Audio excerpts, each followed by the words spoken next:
देखो आज की वीडियो में ना जो अपकमिंग नीट एग्ज़ाम है, अ, उस नीट एग्ज़ाम में कैसे अच्छा स्कोर करना है, कैसे 700 प्लस स्कोर करना है हमने। तो उसकी क्या स्ट्रैटेजी होनी चाहिए, तो वो हम डिस्कस कर रहे हैं इस वीडियो में। ठीक है, तो ध्यान से इस वीडियो को एंड तक देखना। तो सबसे पहले तो स्ट्रक्चर हमें पता होना चाहिए कि नीट एग्ज़ाम का स्ट्रक्चर क्या होता है। टोटल मार्क्स कितने होते हैं? टोटल मार्क्स होते हैं 720। बायोलॉजी की जो वेटेज होती है वो 360 मार्क्स की होती है, मतलब 50% वेटेज। और फिर केमिस्ट्री के 180 मार्क्स, फिजिक्स के 180 मार्क्स। ठीक है, मतलब फिजिक्स और केमिस्ट्री की मिला के 50% वेटेज है, और बायोलॉजी की जो है वो 50% वेटेज है। अच्छा, मार्किंग स्कीम इसमें क्या होता है कि 1/4 नेगेटिव मार्किंग होती है, मतलब कि अगर तुम्हारा कोई करेक्ट आंसर है तो उसमें +4 मार्क्स मिलेंगे, लेकिन अगर कोई इनकरेक्ट है तो -1 हो जाएगा। ठीक है, तो अगर हम 700 प्लस को एम कर रहे हैं तो बायो में 350 टू 360 के आसपास, केमिस्ट्री में 170 टू 180, और फिजिक्स में 170 टू 180। तीनों सब्जेक्ट्स में हर एक क्वेश्चन इंपॉर्टेंट है, अगर नीट के एग्जाम में तुमने अच्छा स्कोर करना है तो। ठीक है, तो थोड़ा और देखते हैं आगे इसमें क्या प्लान होना चाहिए 700 प्लस का। पहले तो ये बार बार मैं तुम्हें क्लासेस में भी बोलता हूँ कि 90% जो क्वेश्चंस हैं वो बायोलॉजी और केमिस्ट्री के, वो तो एनसीईआरटी में से ही आते हैं। और फिजिक्स में भी या तो वो एनसीईआरटी है, या फिर एनसीईआरटी की क्या है, एप्लीकेशन है। तुमने एग्जाम्पल्स को स्टडी किया, बहुत अच्छे से फिजिक्स के एग्जाम्पल्स को स्टडी किया, तो उसकी एप्लीकेशंस के ऊपर बेस्ड क्वेश्चंस होते हैं।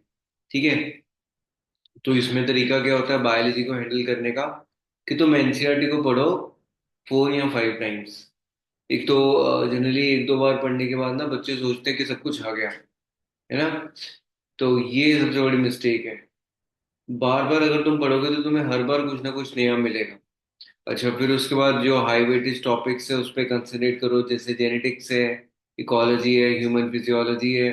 ह्यूमन फिजियोलॉजी यहाँ पे बहुत आसान है क्योंकि रिलेट कर पाता है बच्चा। फिर रिप्रोडक्शन है, सेल बायोलॉजी है। फिर उसके बाद प्रीवियस ईयर क्वेश्चंस जो सारे हैं वो सारे के सारे लगा लो, प्रैक्टिस कर लो। अगर एनसीईआरटी एट फिंगर टिप्स की कोई, अगर मेडिकल के लिए बुक में रिकमेंड करता हूँ तो वो एमटीजी है। एमटीजी की एक बुक है, NCERT at your finger tips, जिसमें नीट के पीवाईक्यूज ये सब कुछ जो है वो बहुत इंपॉर्टेंट बुक्स हैं। ठीक है। अच्छा, डेली टाइम टेबल में कितना होना चाहिए? 3 3 plus hours per day on biology, biology के ऊपर, क्योंकि बायोलॉजी की वेटेज कितनी है? 50% है। ध्यान से मेरी बात सुनना, सब्जेक्ट्स तीनों इंपॉर्टेंट है, physics chemistry maths, sorry physics chemistry biology. तो बायोलॉजी की वेटेज 50% है, और फिजिक्स और केमिस्ट्री की वेटेज फिर से 50% है। तो उसके बाद हम केमिस्ट्री के ऊपर चलते हैं कि केमिस्ट्री में कैसे अच्छा स्कोर करें। केमिस्ट्री किसके किसके डिवाइड करते हैं हम? फिजिकल केमिस्ट्री, ऑर्गेनिक केमिस्ट्री और इनऑर्गेनिक केमिस्ट्री में। फिजिकल केमिस्ट्री में जनरली फॉर्मूलाज और कॉन्सेप्ट्स की रिवीजन, पीवाईक्यूज को सॉल्व करना है। ऑर्गेनिक केमिस्ट्री में रिएक्शंस होती हैं बहुत सारी, और रिएक्शंस को याद करने का सिर्फ एक ही तरीका है कि उसको बार बार लिखना पड़ता है।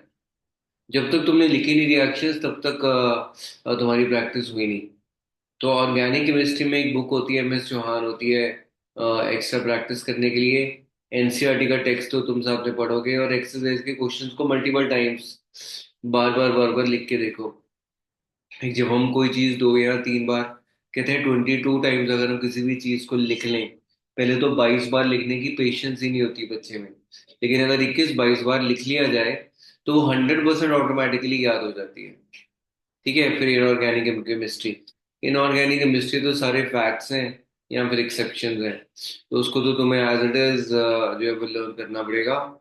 इसमें पीरियोडिक टेबल के ट्रेंड्स, रिएक्शंस और कोऑर्डिनेशन कंपाउंड्स ये बहुत इंपॉर्टेंट है। ठीक है, और एनसीईआरटी को लाइन बाय लाइन तुम स्टडी करोगी, क्योंकि कुछ डायरेक्ट क्वेश्चंस आते हैं एनसीईआरटी से।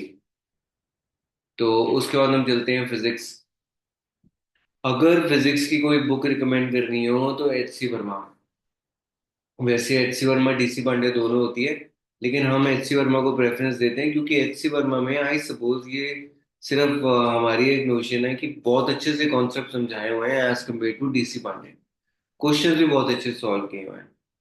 अच्छा, फिर एनसीईआरटी। एनसीईआरटी में ध्यान रखना, तुमने लेटेस्ट वाली एनसीईआरटी लेनी है, तुमने पुरानी एनसीईआरटी नहीं लेनी।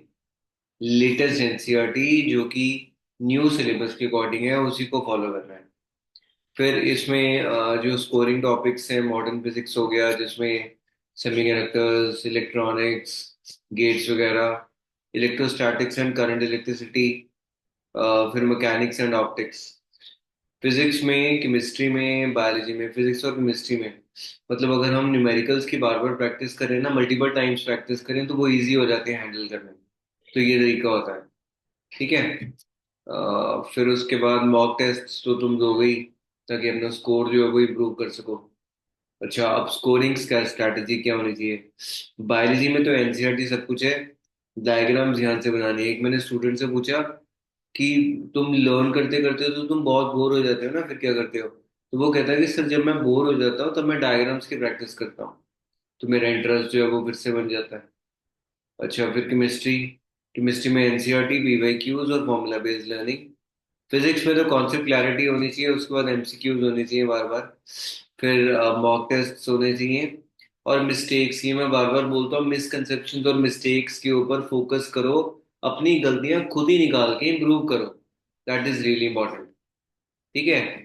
तो let's move on to the next, time management. जब नीट का एग्जाम होता है तो टाइम मैनेजमेंट कैसे होनी चाहिए? देखो, जो आइडियल केस में बायोलॉजी को तुम 45 मिनट्स में कवर कर लो, फिर उसके बाद केमिस्ट्री को फिर से 45-50 मिनट्स दे दो, फिर पूरा 1 घंटा तुम दो किसको? फिजिक्स को। और फिर जो 15 मिनट्स है, बाद में जो मार्क्ड क्वेश्चन है, कैलकुलेशंस को रिवाइज कर लिया, क्वेश्चन को रिवाइज कर लिया। बायोलॉजी में जब तुम क्वेश्चन पढ़ते हो ना, तो स्ट्रेट फॉरवर्ड है, या तो आता होगा या नहीं आता होगा।